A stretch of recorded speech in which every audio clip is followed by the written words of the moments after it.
Hi, my name is Galen Massey. I'm throwing this video together as a general guide to locating and identifying properties that are good candidates to buy as investment properties. This is the first video I've done, so please be patient with me. When we are driving neighborhoods looking for houses to buy, there are several things to keep in mind on what factors indicate a good house versus a bad one. Here is a list of things to look for, and later I'll give you a list of things that would disqualify a house. First and most important, vacant houses are always best. Things that can indicate vacancy: high grass and bushes and weeds, especially if they are grown up over the windows or doors. Multiple empty windows with no blinds or curtains. Just one window without a blind or curtain doesn't necessarily mean anything. The more windows that are empty, the better. Phone books and mail hanging out of the mailbox. If you have phone books that are old and wet sitting on the front porch, or mail hanging out of the mailbox, that's a very good indication. Also, don't let cars in the parking lot or the driveway confuse you. Abandoned cars in driveways that have no tags, combined with other factors like high grass and empty windows, very well could mean the property is vacant. Another thing is missing power meters on the side of the house, or stolen HVAC units. If the air condition is obviously missing from its foundation, then that's a good indication the house is empty. If there are foreclosure stickers and or papers taped to the doors or windows, that's a good indication. Sticks and or acorns or other debris in the driveway that have not been crushed or broken, showing that no car has driven on the driveway in a while, is a good indication. Trash cans that are in or out when the neighbors aren't. So if it's a trash day and all the neighbors have their trash cans out at the street, but this house doesn't have its trash can out, that's a good indication. Another good indication is if there are large weeds actually growing in the gutters of the house.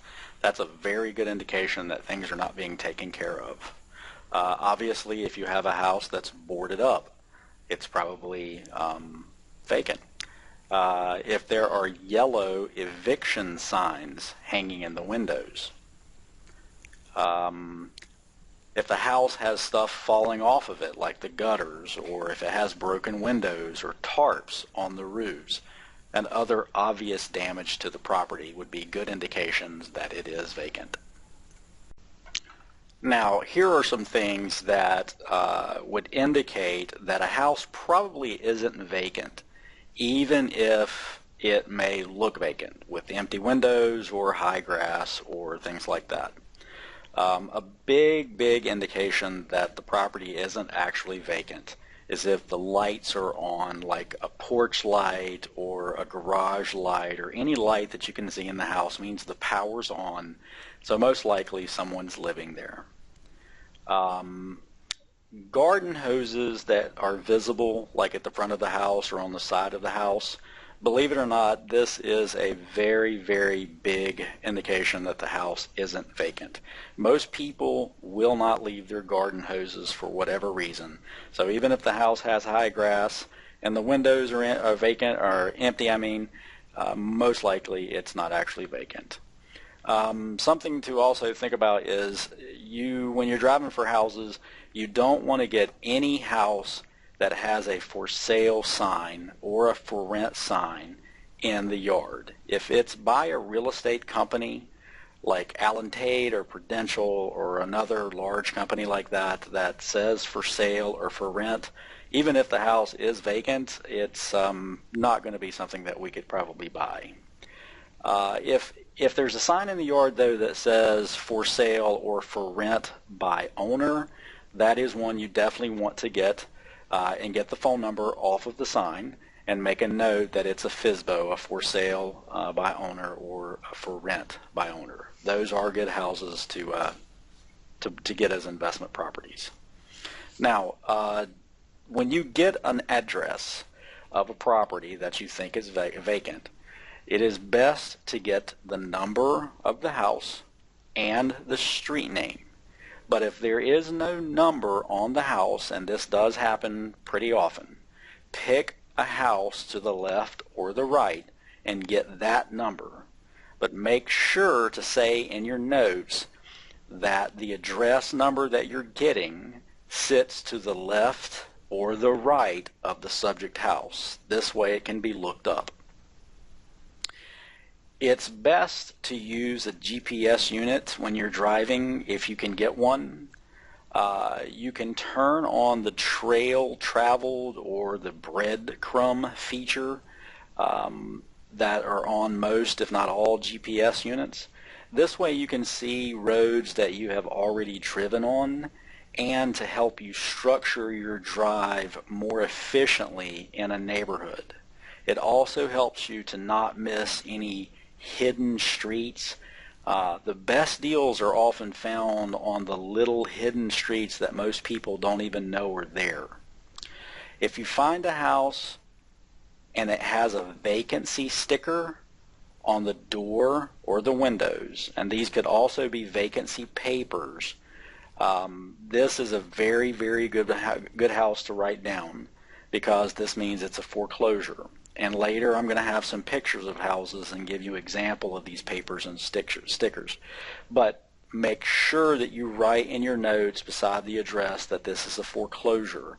You can put an F or F-O-R-E or however you want to write it down, but it's imperative that you write this down, because these houses are handled in a very different way than just a basic vacant beat-up house. Now, with all this said, I'm going to now quickly go through a number of examples of houses, and I'm going to do my best to speak to the slide as it comes up, but if I go over or if I'm pausing a little bit so that the slide has time to move, I hope you'll again be patient with me.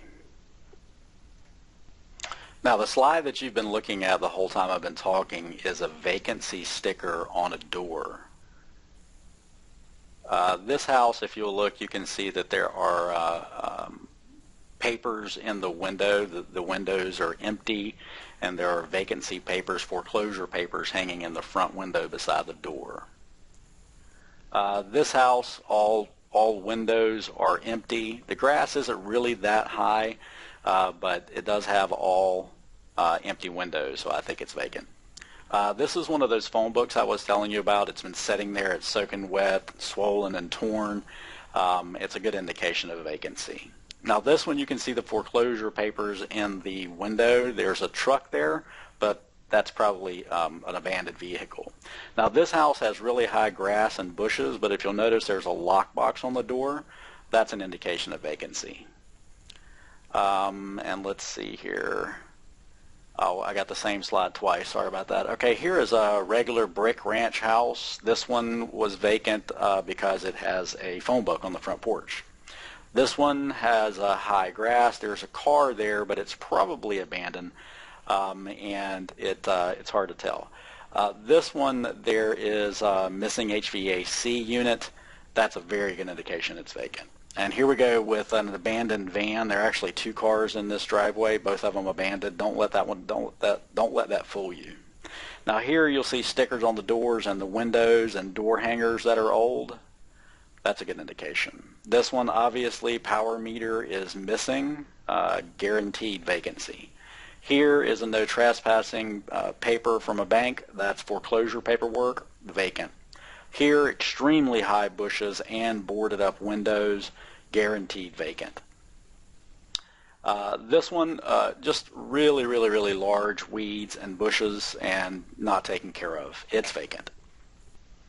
And this last one is an example of trash cans put out at the road when all of the other neighbors have their trash cans put away. That's an indication that no one lives at this property. With all of that said, and I know that was a quick run through of some slides, just trying to give you some basic indications of properties that are vacant. It's a waste of your time and energy to write down properties that aren't really vacant, because unless they're extremely beat up and falling apart, they're probably not going to be something that would be an easy purchase. And of course, If you're not lazy, if you just don't know if a property is vacant or not, you can just get out and go and knock on the neighbor's door. Just tell them that you're a real estate investor and you were wondering if the house next door is vacant because you buy houses and you fix them up and you improve the neighborhood, you improve the values of properties there, and you're going to be selling it to a homeowner who is going to take care of it and make everything in the neighborhood a lot better than having this vacant house sitting there. Thank you very much for being patient with me and listening to this video, watching the slideshow. It's not a video. And I hope that we can do deals together. So if you get out there and find some available properties, we can try to make it happen. Thank you very much.